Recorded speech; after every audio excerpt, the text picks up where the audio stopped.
네, 소개받은 이은일입니다. 먼저 죄송한 말씀 드려야 되네요. 제가 지난주에 왔어야 되는데 이런 일이 없었는데 다시 한번 사과드립니다.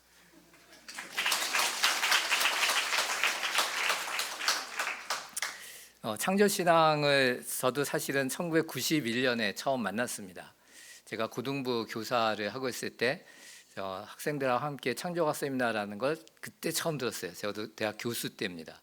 저는 4대째 크리스찬이기 때문에 어릴 때부터 신앙생활을 했고, 저는 이제 공부를 하면서 진화론이 잘못됐다는 생각을 해본 적이 없었는데, 세미나를 딱 듣는 순간 제가 알고 있던 진화론이 아무런 과학적 증거가 없다라는 것을 금방 알겠더라고요.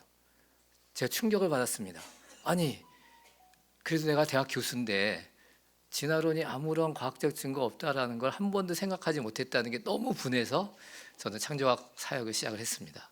저는 사람들이 창조학 세미나 들으면 다 그렇게 되는 줄 알았는데 흥분하는 사람은 그렇게 많지 않더라고요. 저는 굉장히 흥분했었습니다. 그래서 그러면서 이제 창조학 사역을 하면서 과학적으로 진화론이 얼마나 틀렸는지를 사람들에게 열심히 증거를 하면서 그때 깨달았던 게, 하나님의 말씀이 진리라는 걸 전하는 게 창조과학의 사명이구나. 물론 이제 진화론 때문에 우리가 과학적 얘기를 해야 되지만, 그래서 오늘 함께 나누면서 진짜 하나님의 말씀이 얼마나 놀라운 말씀인지 하나님께서 함께 느끼게 해주시면 좋겠습니다. 우리가 하나님의 창조에 대해서 처음 말씀을 드릴 텐데, 제가 여기다 초월적 창조라고 표현했습니다. 사실은 몇 년 전만 해도 그냥 하나님의 창조에 대해서 말씀드리겠습니다 하면 되는데, 요즘에는 이상한 사람들이 생겨서 하나님이 진화의 방식으로 창조됐다라는 전혀 말이 안 되는 표현을 마치 그럴듯한 표현처럼 쓰셔서 할 수 없이 하나님의 창조는 초월적 창조다. 이 초월적이란 말이 되게 중요합니다. 왜냐하면 하나님의 말씀이 그런 게 많거든요. 그리고 인간의 정체성에 대해서 말씀을 드리고 마무리 창조와 복음에서 간단히 마무리 드리도록 하겠습니다. 하나님께서 이 세상을 창조하셨다는 것은 하나님의 영광의 기초입니다. 만약에 우리가 생각하는 수준으로 하나님이 계시다면 우리가 그렇게 하나님이 대단한 분이겠어요? 우리의 과학기술로 하나님을 다 설명할 수 있다면 그 정도 하나님이야 어느 정도 과학기술이 더 발전하면 더 좋은 하나님을 만들 수도 있겠죠. 그러나 하나님은 우리의 과학기술로는 접근도 할 수 없는 어마어마한 하나님인데, 여기에 대해서 강력하게 도전을 하고 있습니다. 인본주의적인 도전, 진화론적인 도전, 굉장히 다양하죠. 오늘 함께 읽었던 말씀, 이 말씀이 어마어마하게 중요합니다. 성경 66권의 첫 번째 책 창세기의 첫 번째 말씀. 하나님께서 우리에게 성경 말씀을 주실 때 창세기를 주시면서 첫 번째 말씀으로 이 말씀을 선택한 것은 결코 우연이 아닙니다. 왜냐하면 이 모든 만물, 우리가 보고 느끼고 또는 생각할 수 있는 과학자들이 우리가 눈에 보이지 않는 많은 것들도 연구했는데 그 모든 것들이 그전에는 없었다는 거죠. 창조라는 표현은 그전에 없었다는 겁니다. 태초라는 표현은 그전에 시간이 없었다는 표현입니다. 그래서 시간, 공간, 물질, 우주, 생명, 인간, 이 모든 것들이 없었는데 하나님께서 오직 말씀으로 존재케 한 그것이 바로 하나님의 창조입니다. 사람들은 시작에 대해서 굉장히 궁금해합니다. 어떻게 시작됐지? 지구가? 인간이 어떻게 시작됐지? 라고 표현을 하면 그 시작에 대해서 나름대로의 스토리들이 다 있어요. 굉장히 다양한 스토리가 있습니다. 나라마다 종교마다 굉장히 다양합니다. 근데 그런 모든 창조 설화들의 공통점은 뭐냐 하면 뭐가 있었는데 지금의 모습으로 변했답니다. 신이 죽어서 땅이 됐다든가 등등 다양한 설화들이 있습니다. 근데 오직 하나님의 말씀이 뭡니까? 아무것도 없었는데 존재하게 하셨다는 거죠. 그렇게 될 수도 있지 않나? 라고 생각할 수도 있지만 사실은 이게 되게 어려운 겁니다. 왜냐하면 아무것도 없었다는 게 뭔지 우리가 몰라요. 도대체 이게 지금 우리가 보고 있는 모든 시간과 공간과 모든 것들을 우리가 이미 존재한 상황에서 우리가 존재하고 있는데 아무것도 없었다는 게 뭔지 모르기 때문에 아무것도 없었다라는 개념을 만들 수가 없어요. 그래서 아무것도 없었던 것을 아시는 분만이 쓸 수 있는 표현이죠. 다시 말하면 창세기 1장 1절 자체가 인간의 생각에서 나올 수 있는 언어가 아닙니다. 완전 초월적인 사건이 일어났다는 걸 보여주는 거죠. 제가 이렇게 얘기를 하면 그래도 뭐 어떻게 뭐 될 수도 있지 않나라고 상상을 하는데, 한번 생각해 보십시오. 시간과 공간이 존재한다라는 걸 언제 사람들이 알게 됐냐면 아인슈타인의 상대성 이론서부터 알게 됐어요. 그러니까 그 전에는 시간과 공간이란 건 그냥 우주도, 아인슈타인도 이렇게 생각했어요. 상대성 이론을 만든 아인슈타인 자체도 우주는 영원히 처음부터 끝까지 계속 똑같이 있었을 거다라는 정지 우주론을 믿었는데, 시간과 공간도 처음부터 그냥 있었을 거라 생각하는 거죠. 그런데 상대성 이론이 이 정지 우주론을 깨트립니다. 시간과 공간이 이제는 존재해야만 되는 거예요. 그 얘기는 뭐냐면 그전에는 존재하지 않았는데 존재하는 것이 있어야만 되는 거죠. 그래야만 이 상대성 이론이 해결이 됩니다. 우리는 예수님께서 부활하시고 제자들에게 나타날 때 성경에 있는 기록들을 보면 희한하게 나타나시거든요. 문을 똑똑 두드리고 나타나신 게 아니라 갑자기 나타나셨다, 갑자기 사라져요. 그러면 우리가 이런 성경 말씀을 보면 황당하다, 이런 걸 어떻게 믿고 지금 21세기에 사냐라고 그렇게 비판하는 사람들도 많습니다. 초월적인 하나님이 뭐 얼마든지 하실 수 있는 거 아닙니까? 하나님이 안 믿어지는 거죠. 자, 그런데 한번 차원에 대해서만, 우리 하나님의 초월적인 것들을 뭐 다른 어떤 거로도 표현하기 어려워서 그냥 할 수 없이 차원에 대해서만 생각을 해보면, 이 차원이라는 게 뭐 어려운 게 아닙니다. 제가 초등학교 때 배웠던 겁니다. 직선은 1차원, 면은 2차원. 지금 우리가 보고 있는 이 세상은 3.5차원이라고 합니다. 왜냐하면 입체적이고 시간이라는 것이 한 방향으로 가기 때문에 3.5차원의 세계라고 하는데, 자, 1차원과 2차원만 생각해 보세요. 어떤 선이 1차원이라면 그 1차원 속에 살고 있는 생명체가 있다면 면에서 살고 있는 생명체가 왔다 갔다 할 때 뭘 느낄까요? 나타났다? 사라졌다? 나타났다. 2차원에 있는 생명체는 그냥 면을 슬슬 걸어다니고 있는 건데 1차원 쪽에서 보면은 나타났다 없어졌다, 이건 신비한 거죠. 와, 이게 기적이네. 나타났다, 갑자기 없어졌다. 그래서 우리가 이 3.5차원의 세계 속에 살고 있는 우리는 훨씬 그 차원을, 뭐 우리가 우주가 7차원이라는 과학자도 있지만 저도 그건 잘 모르겠고, 하나님이야 뭐 그 차원 이상이시니까 얼마든지 예수님께서는 마치 걸어서 들어오듯 우리의 세계 속에 들어오시고 또 걸어서 나가듯이 또 다른 차원으로 가실 수도 있는 거죠. 얼마든지. 혹시 인터스텔라 영화가 과거에 한때 인기였는데, 인터스텔라 영화를 보신 분 계십니까? 거기에 보면 이 사람이 과거에 자기가 우주로 가서 이상한 세계로 들어가서 과거에 자신의 딸과 책을 통해서 어떤 정보를 줘서 뭐 어떻게 했다, 뭐 그런 황당무계한 영화입니다. 거기에 보면 무슨 별의별 뭐 이론들이 막 나와요.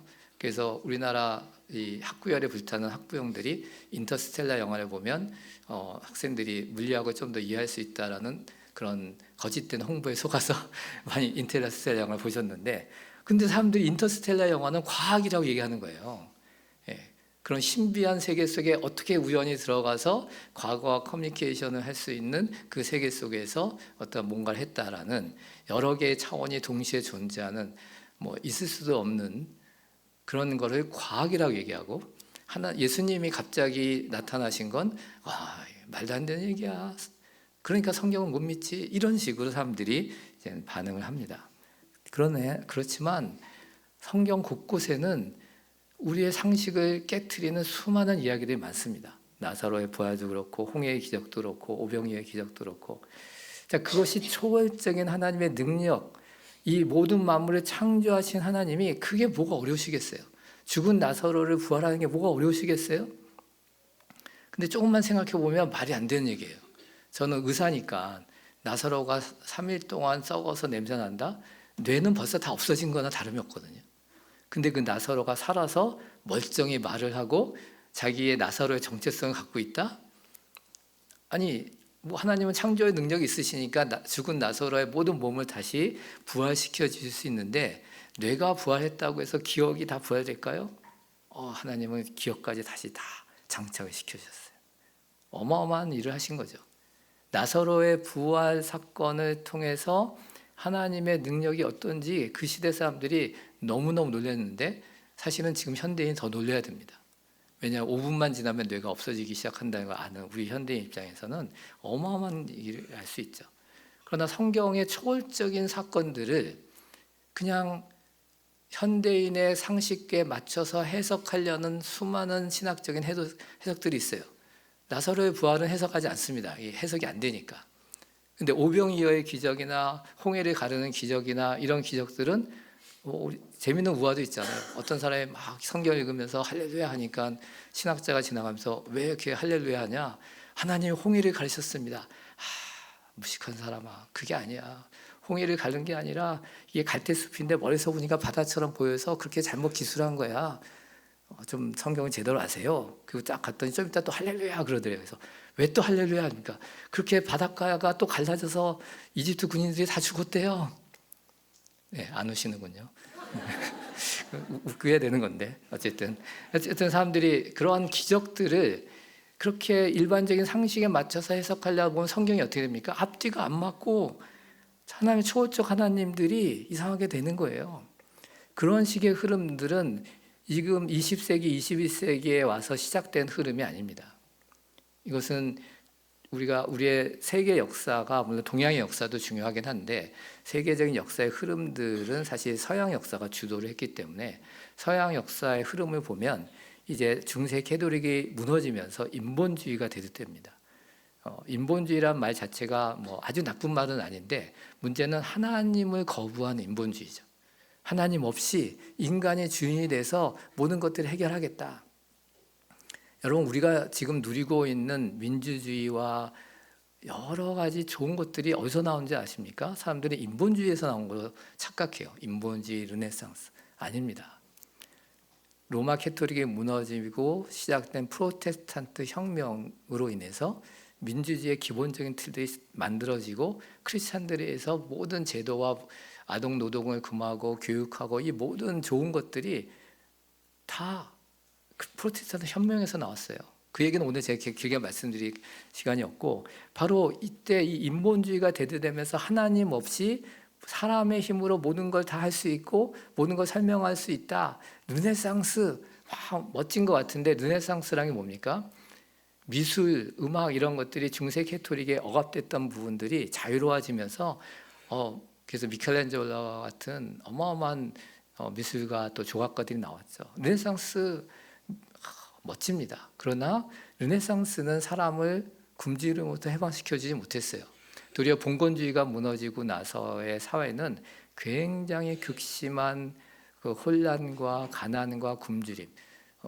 그래서 그 장발장 그런 드라마나 이런 소설들이 다 그런 배경으로 나오는 거죠. 굉장히 비참했습니다. 그런데 이 프로테스탄트 혁명 이후로 크리스찬들 중심으로 세상들이 변화되는 중에 하나가 과학혁명이에요. 잘 아신 것은 코페르니쿠스가 지구가 중심이 아니라 지구는 태양 주위를 돌고 있다는 지동설서부터 시작해서 이때가 바로 과학혁명의 시대입니다. 코페르니쿠스의 지동설, 케플러, 갈릴레오, 뉴턴. 사람들이 코페르니쿠스의 지동설을 일리가 있다고 생각하면서도 받아들이기 힘들었어요. 지금도 우리가 태양이 떠오른다고 얘기하지 지구가 돌고 있다라고 아무도 얘기하지 않죠. 지구가 지금 돌고 있어요. 서쪽으로. 이렇게 얘기하지 않습니다.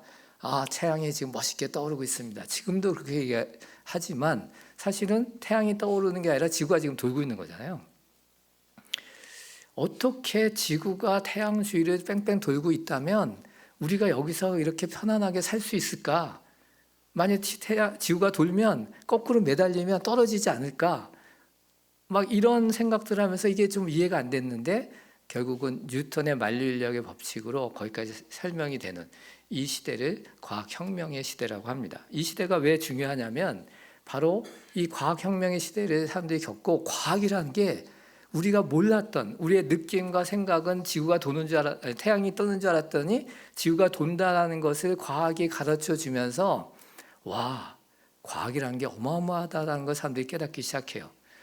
인본주의가 등장한 이후로 인본주의자들이 철학적으로 얘기를 많이 합니다. 인간은 생각하는 갈대다서부터 시작해서 많은 얘기를 했지만 손에 잡히는 게 없는 거예요. 하나님 대신 뭔가 줄 수 있는 게 없는데 과학혁명의 어마어마한 시대를 보고 인본주의자들이 이게 답이다.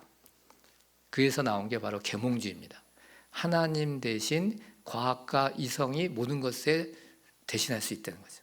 과학과 이성. 바로 이 과학과 이성을 하나님 대신한다는 이 계몽주의 사상이 지금까지도 계속 내려오고 있는 거예요. 바로 이 계몽주의가 바로 모더니즘이라고 하는 거고, 지금 우리가 포스트 모더니즘 시대라고 하는 것은 계몽주의 시대에 과학과 이성이 중심이 된 시대, 과학과 이성이 모든 걸 설명할 수 있는 시대, 과학과 이성이 모든 걸 해결할 수 있는 시대가 아니라는 것을 깨닫고 사람들은 포스트 모더니즘이라고 됐다고 하죠. 그러나 아직도 모더니즘적인 계몽주의적인 그런 흐름이 지금 강력합니다. 18세기 계몽주의가 등장했습니다. 이제는 하나님 없이 과학과 기술로, 과학과 이성으로 모든 것을 설명할 수 있는 시대가 되었고, 그런데 시작을 설명하기가 어려운 거예요. 사실 과학이란 게 뭡니까? 하나님 만드신 창조 질서를 우리가 드러내는 거죠. 저도 과학자니까 열심히 연구해서 새로운 작은 질서 하나를 드러내서 논문을 쓰고 합니다. 질서는 드러낼 수 있는데 그 질서가 어떻게 시작됐는지를 계몽주의에서 답을 줄 수가 없었어요. 이 부분이 약한 거예요. 그런데 이때 등장한 게 바로 종의 기원이라는 책을 쓴 다윈의 진화론입니다. 이제 계몽주의의 완성이 된 거예요. 시작도 이제는 설명할 수 있는 거예요. 어떻게 시작됐어? 바로 이거야.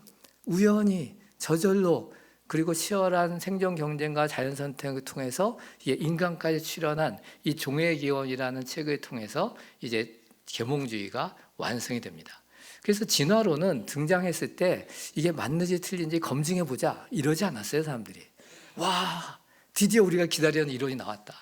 그냥 열렬한 환영을 받은 거죠. 크리스찬들은 반대했죠. 어떻게 인간이 원숭이로 후손이냐 반대했지만 그냥 받아들인 거예요. 이제는 계몽주의가 이제는 아주 든든해졌습니다. 자, 그런데 진화론은 오늘 진화론의 어떤 디테일한 부분들, 어떻게 이게 증거가 없는지 이런 것까지 제가 다 말씀드릴 시간 없을 것 같고, 한마디로 아무것도 없습니다. 진화론은 열심히 화석을 찾았는데 안 나와요.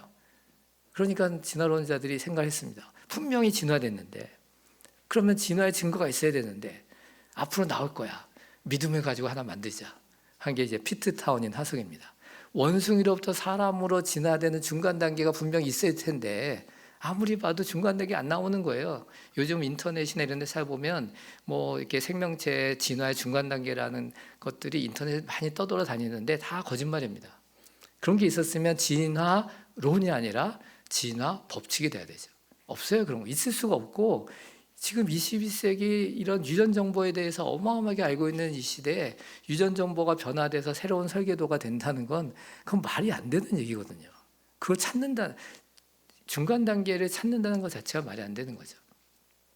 그런데 이 피트 타우니는 사람들이 진화론자가 생각한 그대로 사람의 머리뼈와 원숭이의 턱뼈를 조합해서 만든 이 가짜 화석을 피트타운 지역에 묻어놓고 뭔가 있을 것 같아.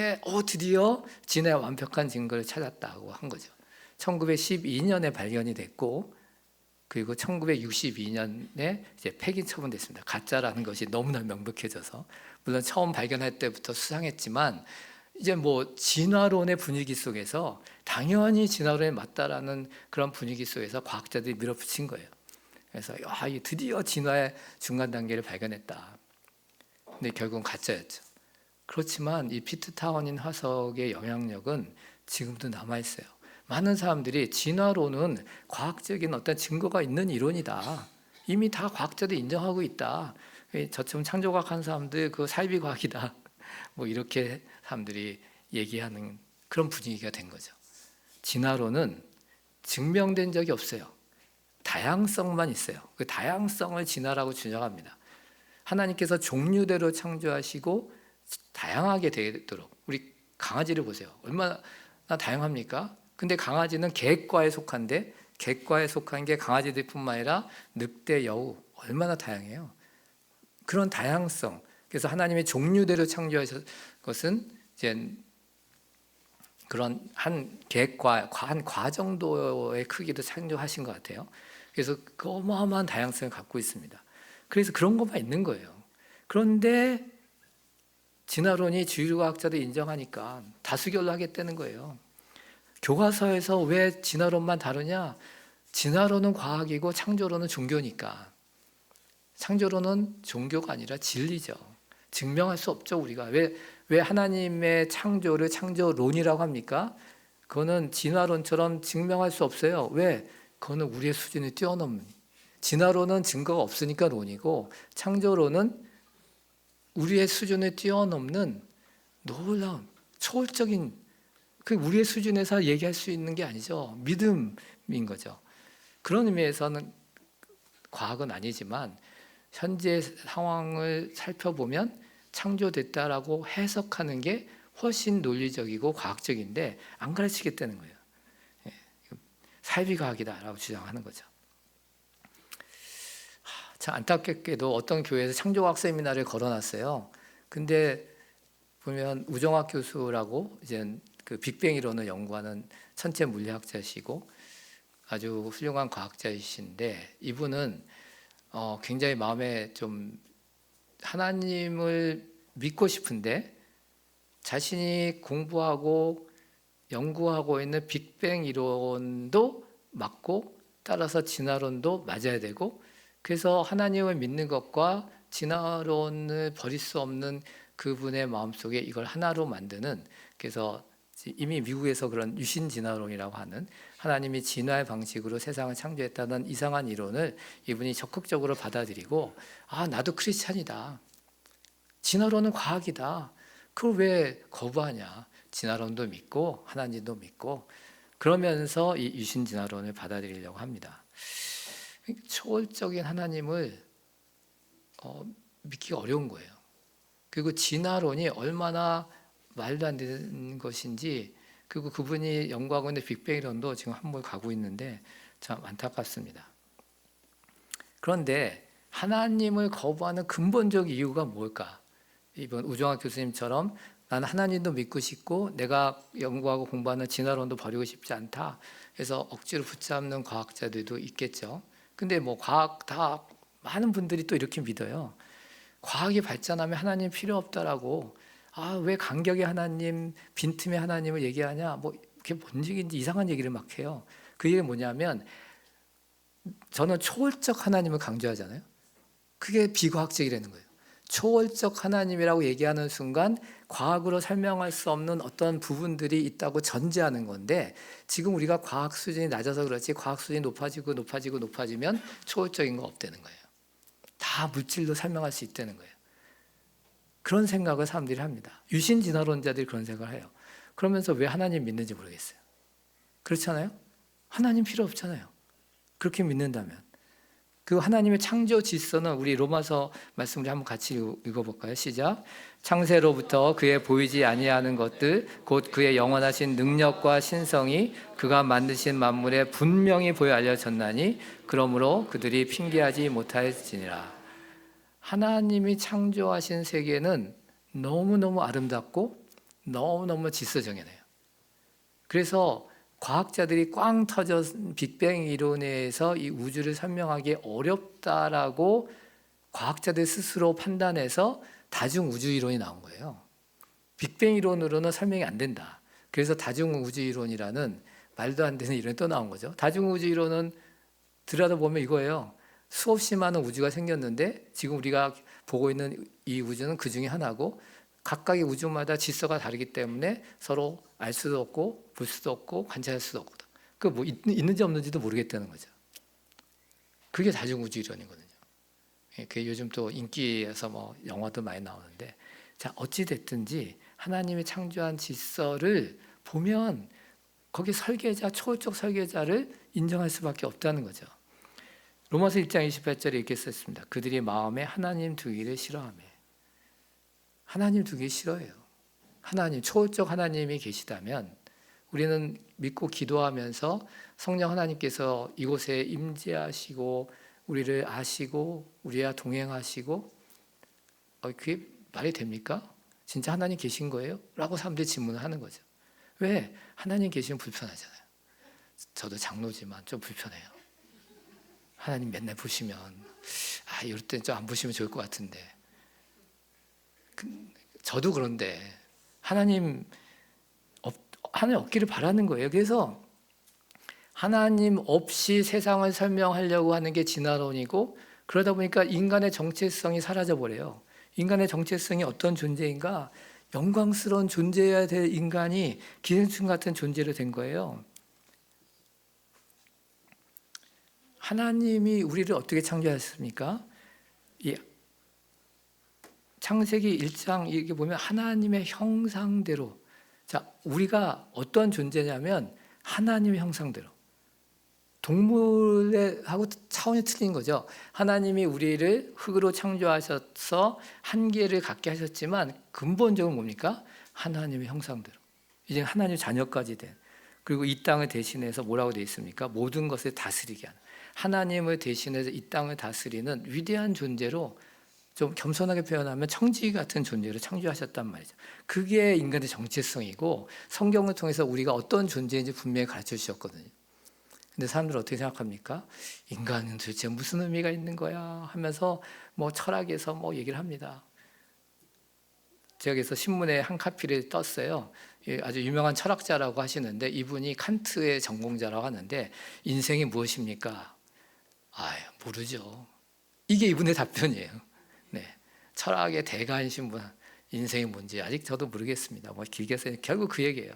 무슨 얘기냐면 사람들은 인간이 누구인지에 대한 정체성을 얘기를 못 해줘요.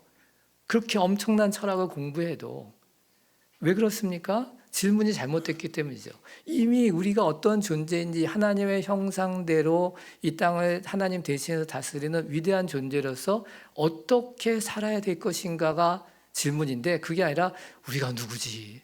이미 다 가르치셨는데 계속 그렇게 얘기하는 거예요. 진화론자들도 얘기해 줘야 되잖아요. 애들한테, 학생들한테 진화론을 가르치면서 너를 뭐라고 합니까? 멋진 표현합니다. 너는 별똥별의 후예야. 얼핏 들으면 멋진 것 같잖아요. 별똥별의 후예. 물질이라는 얘기죠. 너는 물질로부터 출발했다. 최재천 교수님처럼 유명한 진화 과학자들, 그분이 학문적으로 탁월할지 모르지만 이분은 아주 노골적으로 얘기합니다. 너희들의 바퀴벌레가 네 조상이야. 이렇게 표현해요. 애들한테. 진화론자는 그런 거예요. 리차드 도키스와 같은 그런 유명한 진화론 과학자가 있습니다. 그분 책을 많이 쓰셔서 돈 많이 벌었는데 다 진화론적인, 그 중에 한 책이 이기적 유전자라는 책인데, 이기적 유전자라는 책의 핵심은 뭐냐면 DNA가 주인공이다. 너는 껍데기다. 거기서부터 사회 진화론 쪽으로 가면 인간은 DNA를 전달하기 위해서 별의별 짓 다 해도 된다. 다 할 수밖에 없다. 이런 이상한 이야기까지 나오는 거죠.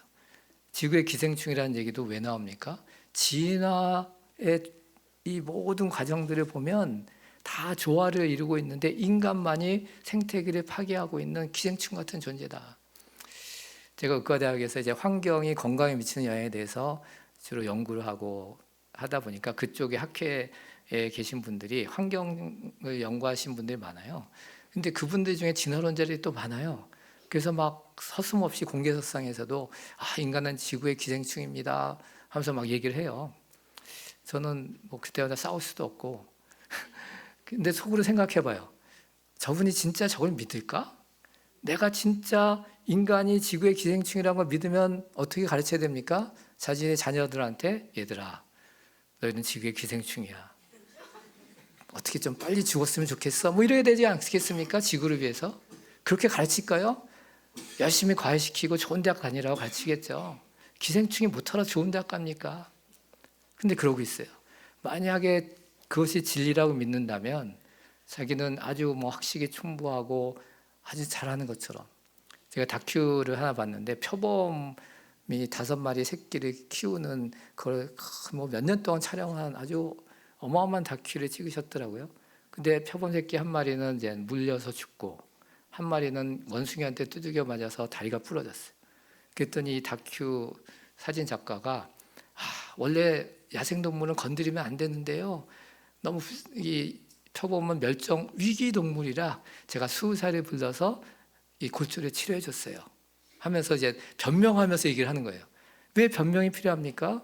진화론적인 관점에서 인간은 자연의 기생충 같기 때문에 야생동물 건드리면 안 되고 자연 건드리면 안 된다는 거예요. 근데 그렇지 않죠. 우리가 어떤 존재입니까? 하나님께서 그런 애들을 잘 돌보라고 야생동물 잡아서 동물에 넣는 게 아니라 야생동물이 굶주리면 먹을 걸 주고 다치면 치료해 줘서 야생에서 잘 생육하고 번성할 수 있도록 그렇게 해주는 게 우리의 임무잖아요. 그러니까 똑같이 자연 환경을 보호한다 뭐 어쩌고 얘기해도 진화론적 관점을 갖고 있는 사람과 이런 기독교적 세계관을 갖고 있는 사람은 완전히 다릅니다. 리차드 돈키스라는 사람이 이렇게 열심히 돈을 벌어서 우리보다도 열심히 진화론을 전도해요. 어디까지 전도했냐면 영국의 버스 지하철에다가 다 써붙여놨어요. 하나님은 없을 거야. 여기 영어로 이렇게 된 거죠. 하나님은 없을 거야. 네 인생을 즐겨. 진화론적인 답이에요. 하나님이 우리를 얼마나 영광스러운 존재로 창조했는지를 무시한다면 진화론적인 해석은 그럼 어떻게 왜 사는 거지? 그냥 즐겨. 하나님 없으니까 무서워하지 말고 그냥 네 마음대로 살아. 원칙도 없고. 인간은 하나님께서 창조하셨기 때문에 독특합니다. 다른 동물과 틀리다는 걸 세상 사람도 다 알아요. 돌연변이, 자연선택, 돌연변이 있습니다. 또 자연선택적인 법 있습니다. 그렇다고 진화가 일어날 수가 없어요. 있을 수가 없는 얘기입니다. 도리어 우리 몸에는 어마어마하게 이 돌연변이가 일어나도 복구하는 수백 가지 시스템들이 있습니다. 인간이 얼마나 대단한 존재인지 우리 스스로 잘 알고 있잖아요. 그런데 항상 TV나 이런 데 영화나 보면 인간이 동물과 비슷한 것처럼 동물도 사람처럼 언어를 쓸 수 있고 도구를 쓸 수 있는 것처럼 계속 얘기합니다. 너무 웃기잖아요. 걔네들이 무슨 어때 빌딩 하나 만들어 본 적도 없는 애들과 우리를 비교하다니. 이게 말이 안 되잖아요. 그런데 사람들이 그런 거예요. 뭐 우리 몸에 태아기관이 있는 것처럼 얘기하는데 그것도 다 거짓말입니다. 인간은 하나님의 위대한 작품인데 여러분 여기 계신 분들 한 분 한 분 한 분 다 이 세상에는 모든 사람들이 다 특별한 DNA 유전 정보 설계도를 갖고 태어났다. 이건 다 알고 있는 거죠. 모든 사람이 독특하고 모든 사람의 유전 정보가 독특한 건 다 압니다. 자, 그런데 왜 독특할까? 우리 아빠 엄마가 결혼해서 뭐 하다 보니까 이렇게 뭐 내가 나왔지. 랜덤하게. 아닙니다. 우리가 하나님을 안다면 우리를 창조하신 분이 우리를 독특하게 설계하신 목적이 있다는 거예요. 우리가 다양한 비행기를 보면 똑같은 비행기지만 비행기마다 목적이 있잖아요. 수송기는 수송기, 전투기면 전투기, 목적에마다 각각의 설계도를 그리고 그 비행기가 만들어집니다. 마찬가지로 우리가 그렇게 하나님 우리 한 명 한 명을 창조하셨어요. 이렇게 말씀드리면 잘 안 믿어집니다. 하나님이 나를 언제 창조했니? 우리 아빠 엄마가 나를 만들었지. 그렇지 않아요. 여기 예레미야에서 뭐라고 되어 있냐면 하나님께서 예레미야를 언제 하셨습니까? 잉태되기도 전에, 복중에 짓기 전에, 잉태되기 전에 하나님이 예레미야를 아시고 태어나기도 전에 열방의 선지자로 세우셨어요. 아니 예레미야가 태어나서 뭐 성경을 열심히 보고 기도 열심히 하는지 보고 선지자로 부르신 게 아니라 예레미야는 특별히 또 그렇게 부르는 선지자도 많지만 예레미야는 태어나기도 전부터 열방의 선지자라는 창조 목적 사명을 주셨어요. 성경에 나온 모든 인물 중에 유일하게 창조 목적을 성경에다 그냥 써놓으셨어요. 눈물의 선지자 역할을 하는 게 너무 힘드셨나 봐요. 하나님께 이렇게 네 창조 목적이 뭔지도 가르치셨어요. 그런데 예레미야만 그런 게 아니라는 거죠. 에베소서에 보면 뭐라고 되어 있습니까? 창세전에 그리스도 안에서 우리를 택하사 하나님께서 우리 아빠 엄마가 나를 잉태하기도 전이 아니라 이 세상이 존재하기도 전부터 여러분 한 명 한 명 한 명을 택하셨대요. 선택하셨대요.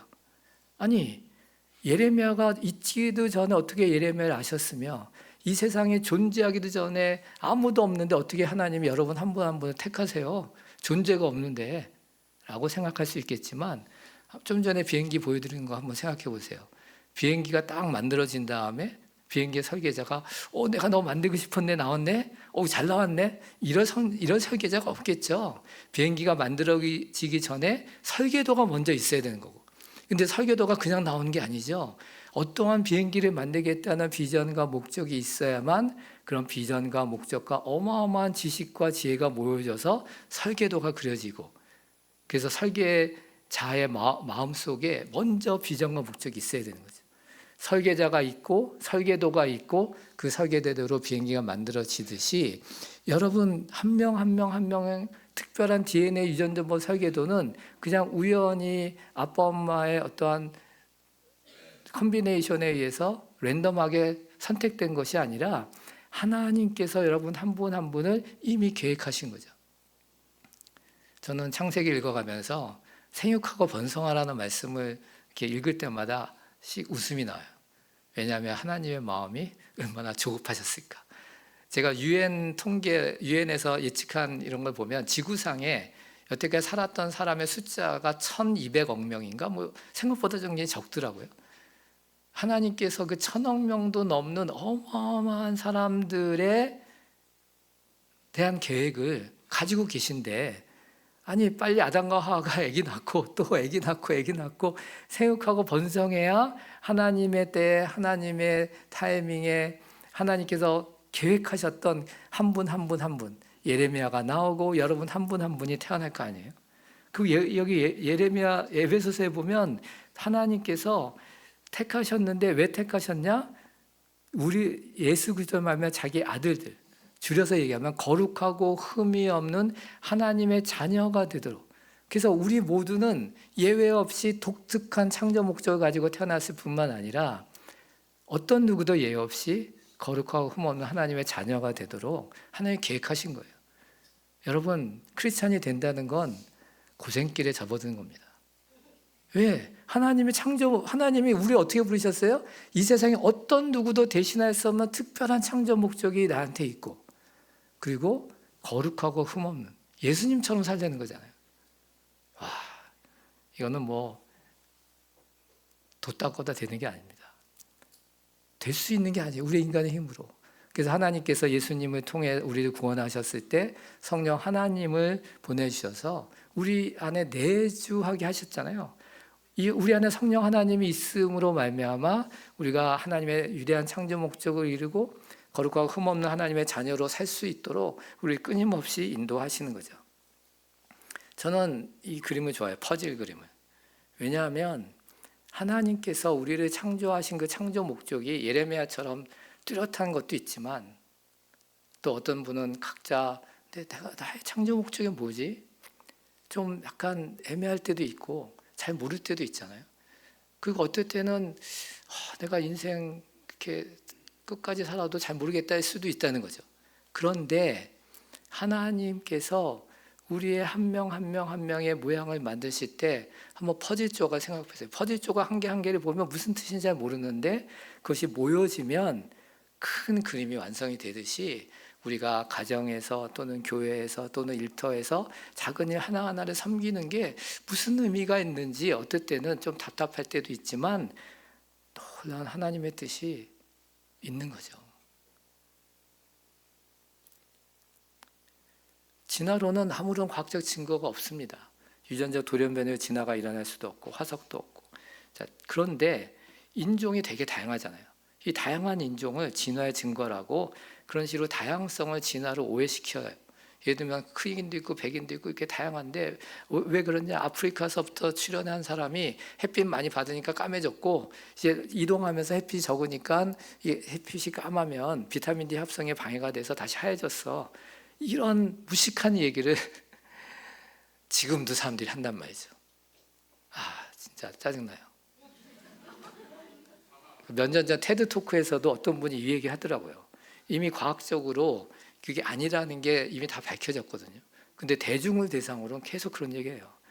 말도 안 되는 얘기를 합니다. 이미 DNA 유전 정보 자체가 인종이 존재하지 않는다는 것을 이미 다 밝혀졌어요. 무슨 인종 하는 것 자체가 잘못된 거예요. 똑같은 사람이에요. 똑같은 사람입니다. 피부색의 차이라는 건 아무것도 아닌 거예요.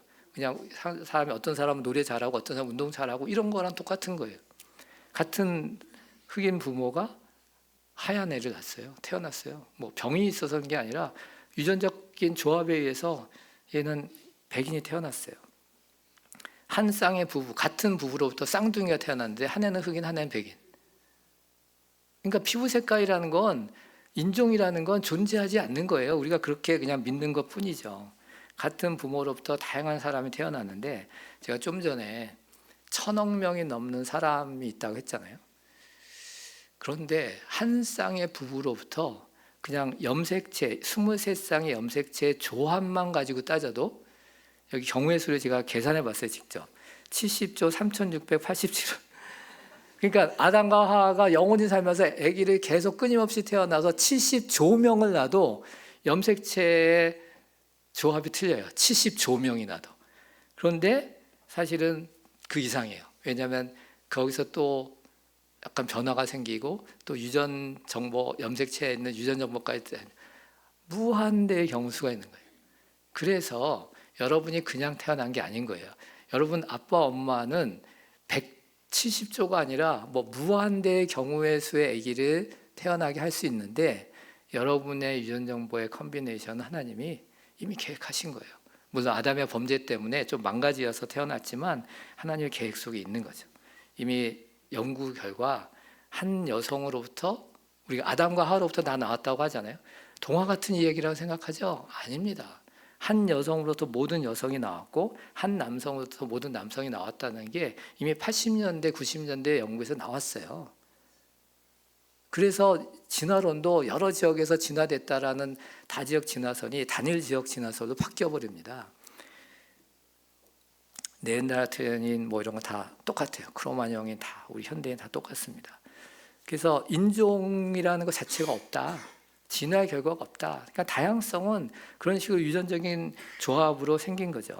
자, 그러면 거꾸로 그런데 왜 아프리카에서 왜 까만 사람만 있고 딴 데 하얀 사람만 있냐라는 의문이 생기는 거죠. 그렇게 얼마든지, 그러니까 사실은 바베타 사건 이전에는 아기가 태어나면 까만 애, 하얀 애 굉장히 다양하게 태어났을 거예요. 그래서 뭐 하얀 사람, 우리가 까만 피부를 갖고 있는 사람 보면 좀 낯설잖아요. 옛날엔 그런 게 없었을 거예요. 워낙 다양하게 태어났으니까. 그런데 바베탑 사건 이후로 어떻게 됩니까? 사람들이 흩어지면서 유전적 다양성이 떨어지고 지역마다 환경에 따라서 어느 한쪽으로 치우치기 시작을 합니다. 그럼 전에는 굉장히 다양했던 사람들이 함께 살다가 하얀 피부 색깔이 가진 사람들, 혹은 이쪽은 검은 피부 색깔을 가진 사람들이 많이 생겼죠. 특히 아프리카같이 더운 지역은 하얀 피부 색깔을 갖고 있는 사람보다 까만 피부 색깔을 갖고 있는 사람이 더 유리하잖아요. 그럼 그런 사람들이 점점 많아지면 어떻게 됩니까? 몇 세대가 지나고 나면, 야, 나는 까만데 왜 너는 하얗지? 뭐 이렇게 되는 거예요. 피부 색깔 눈에 탁 띄니까. 그러면 어떻게 됩니까? 하얀 피부 색깔을 갖고 있는 사람들은 결혼하기도 힘들어지고 딴 데로 이동하든지 뭐 이러면서 점점 특정 피부색이 강화가 되는 거죠. 자, 이제 정리를 하겠습니다. 하나님의 창조를 알면 인간의 정체성을 확실히 알게 되고, 창세기의 기록들을 쭉 가면서 왜 인간이 이 모양이 됐는가, 아담의 범죄로부터 인간이 얼마나 범죄하고 대홍수 심판을 통해 하나님 심판하시고 또 구원하시는 그 어마어마한 이야기들을 우리가 알게 되는 거죠. 창조를 분명히 알게 되면, 좀 전에 말씀드린 것처럼 내가 우연히 태어난 존재가 아니라 하나님의 창세전부터 계획하신 특별한 존재라는 것을 우리가 알게 되면 어떻게 됩니까? 이 세상에 존재하는 어떠한 사람, 혹은 불구로 태어났든 어떻게 태어났든 그 모든 사람 한 명 한 명이, 불구로 태어난 건 뭐예요? 죄로 인해서 어쩔 수 없이 이렇게 유전적인 이상도 있고 이런 거죠. 그럼에도 불구하고 하나님 안에서 이분들이 다 어마어마한 가치가, 이 사람만 할 수 있는 특별한 존재. 여기 닉 부이치치가 결혼한 사진인데 대단한 거죠. 닉 부이치치 같은, 자기가 자살하고 싶었던 이 사람이 도리어 자신의 그런 부족함이 도리어 수없이 많은 영혼들을 구원하는 도구가 된. 그래서 우리 주변에 혹시 여러분 괴롭히시는 분 있습니까? 할렐루야. 이건 진짜 복입니다. 그 사람 놓고 기도하라는 하나님의 사인이죠. 생각해 보십시오. 그 사람이 얼마나 나쁜 사람이냐서부터 생각하는 것이 아니라 그 사람이 하나님의 창조 목적을 잃고 마치 이 세상이 전부인 것처럼 살기 때문에 자신의 욕심과 생각으로 사람들을 괴롭히고 착취하려고 할 때 얼마나 불쌍합니까? 영혼을 모르고 자신의 창조 목적을 잃어버리고 세상을 하나님의 선한 방법으로 다스리는 청지기의 사명을 잃어버리고. 그래서 우리가 예배를 드릴 때 하나님 아버지께 예배 드리는 이유는 뭡니까? 우리가 아버지를 만나야 아버지를 닮아갑니다. 자꾸 보면, 여러분, 존경하는 사람, 사랑하는 사람을 자꾸 보면 서로 닮아가게 돼 있어요. 그래서 우리가 예수 그리스도를 통해서 성령님 안에서 계속 아버지를 찬양하고 예배드리고 하면 아버지의 그 성품, 아버지가 어떤 분이십니까? 우리를 위해서 독생자 예수 그리스도를 주신 분이잖아요. 먼저 희생하시고 먼저 주시고, 누가 우리가 하나님 앞에 먼저 뭔가를 드려서 하나님 제가 드린 게 있는데 좀 갚아주세요, 이럴 사람이 누가 있습니까? 그 하나님의 성품을 이루는 것. 그래서 우리의 삶 가운데 우리가 다 부족하지만 하나님 아버지를 닮아가는 그런 공동체를 이루는 삶이 하나님이 기뻐하신다고 생각합니다. 마지막 슬라이드입니다. 그래서 예수의 복음은 진짜 혁명적인 메시지죠. 왜? 이 시대에 자신이 누군지 모르는 사람에게 네가 하나님의 위대한 형상으로 하나님의 자녀가 될 수 있는, 거룩하고 흠없는 자녀로 살 수 있는 그런 위대한 존재라는 걸 오직 예수의 복음을 통해서 우리가 가르쳐 줄 수 있기 때문이죠. 그래서 우리의 삶이, 우리의 삶 가운데 하나님 예수의 향기를 드러내라고 하는 것은 바로 우리만이 갖고 있는 그 놀라운 아버지 하나님을 닮아가려고 하는 거룩하고 흠없는 하나님의 자녀로서의 삶을 살고자 할 때 하나님이 우리를 통해 나타나는 그런 위대한 영향력이 또 여러분 한 분 한 분을 통해서 그 가족 안에서 또 일터에서 또 교회에서 여러분 만나는 사람들 통해서 어마어마한 영향력이 펼쳐질 것으로 믿습니다. 감사합니다.